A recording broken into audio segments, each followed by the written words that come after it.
sur les sociétés conquises.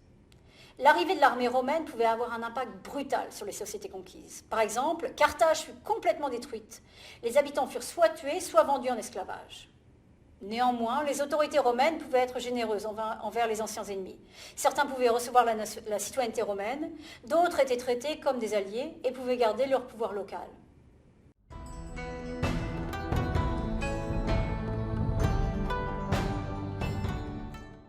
Quel est l'impact sur la société romaine ? La structure sociale, après des siècles de construction de cet immense empire, la société romaine et ses valeurs furent transformées. Par exemple, les conceptions de genre et des rôles appropriés pour les hommes et les femmes ont changé. Rome devenait une société de guerriers au sein de laquelle on valorisait particulièrement la masculinité, qui était représentée par des citoyens hommes des classes supérieures, des soldats, des propriétaires terriens. Dans la vie privée, cela avait pour conséquence un contrôle complet des femmes, des enfants et des esclaves. Et en théorie, cela voulait aussi dire que l'homme avait le droit de les tuer, sans aucune répercussion. Une femme pouvait participer à cette culture guerrière en ayant des fils et en inculquant ses valeurs à ses enfants. Plus tard, à notre ère, sous le régime impérial, une fois que la République romaine s'est effondrée, les femmes des élites gagnèrent du pouvoir, alors que l'État commence à intervenir dans la vie privée des gens avec différentes lois.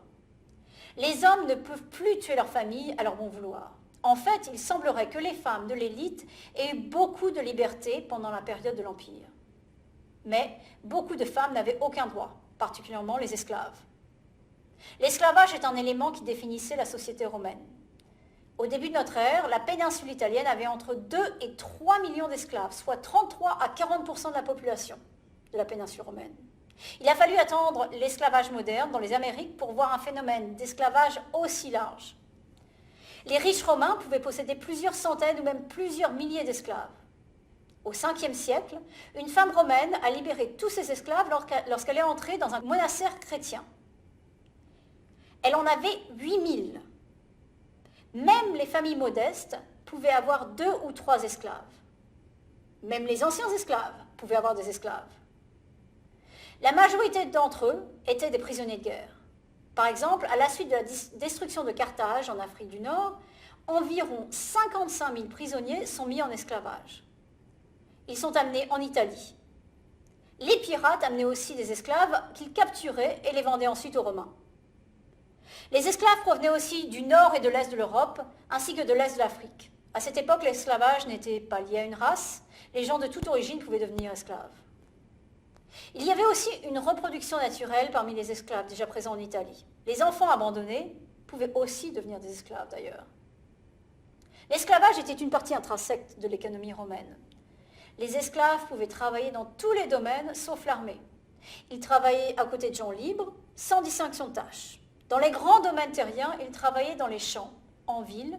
Ils pouvaient être des artisans, des enseignants, des docteurs, des acteurs ou des gladiateurs. Avez-vous vu le film Gladiateur avec Russell Crowe, qui était un esclave ? Dans certains cas, les esclaves avaient la possibilité d'acheter leur liberté. Certains propriétaires étaient bienveillants, mais d'autres étaient quand même très brutaux et la vie des esclaves pouvait être extrêmement difficile. Certains prisonniers se suicidaient d'ailleurs plutôt que devenir des esclaves. On a aussi des résistances. Les esclaves résistaient aussi donc en commettant des petits crimes comme le vol, des sabotages, en faisant semblant d'être malades. Et à plusieurs occasions, ils se sont révoltés, comme en 73 avant notre ère, lorsqu'un esclave gladiateur nommé Spartacus mena une révolte qui regroupa jusqu'à 120 000 personnes. Pendant 2 ans, ils se sont battus, mais éventuellement, les légions romaines les ont vaincus. Aucune rébellion d'esclaves de cette taille ne s'est produite jusqu'à la révolution haïtienne, dont je parlerai plus tard dans le cours.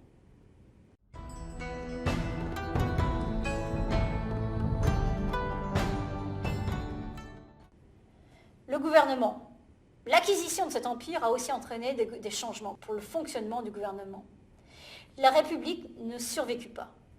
Certains s'enrichirent grâce aux richesses des régions conquises, font l'acquisition de grandes propriétés d'esclaves, mais en même temps, ils poussent les plus petits fermiers vers les villes en acquérant leurs terres. Les commandants militaires s'enrichissent aussi. Marius, Sylla, Pompée, Jules César. Leur rivalité mène à une guerre civile à Rome pendant le 1er siècle de notre ère et un déclin des valeurs de la République. Une certaine simplicité, les fermiers comme étant le groupe dominant, l'autorité du Sénat, c'était la simplicité de la République. Rome a changé l'autorité de l'État et se trouvait principalement dans les mains de l'empereur, au lieu de l'Assemblée et du Sénat. Le premier empereur fut Auguste, qui règne de 27 avant notre ère jusqu'à l'an 14. Rome n'était donc plus une république, mais un empire avec un empereur. Beaucoup voyaient cela comme une trahison des valeurs de la République. Donc Auguste avait fait attention de préserver les structures de la République, le Sénat, les consuls, les assemblées publiques. Mais il avait aussi accumulé beaucoup de pouvoir personnel. Plus tard, les autres empereurs n'ont pas déguisé le pouvoir et ont mis en avant clairement leurs prérogatives impériales. Pendant les 2 premiers siècles de notre ère, l'Empire a donné une certaine sécurité et prospérité à toutes ses provinces. On appelle cela la Pax Romana, la paix romaine.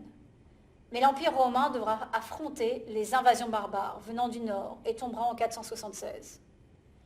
Déclenchés par les Huns, qui à la fin du IVe siècle entreprennent une migration vers l'ouest et poussent devant eux les Ostrogoths et d'autres peuples germains, les grandes invasions n'ont jamais pris l'aspect d'une ruée massive, même si le mouvement s'accentue à partir de 406. Les barbares ne détruisent pas l'Empire romain. Les populations s'intègrent les unes aux autres. Un Occident nouveau est né de la lente fusion des peuples et des coutumes.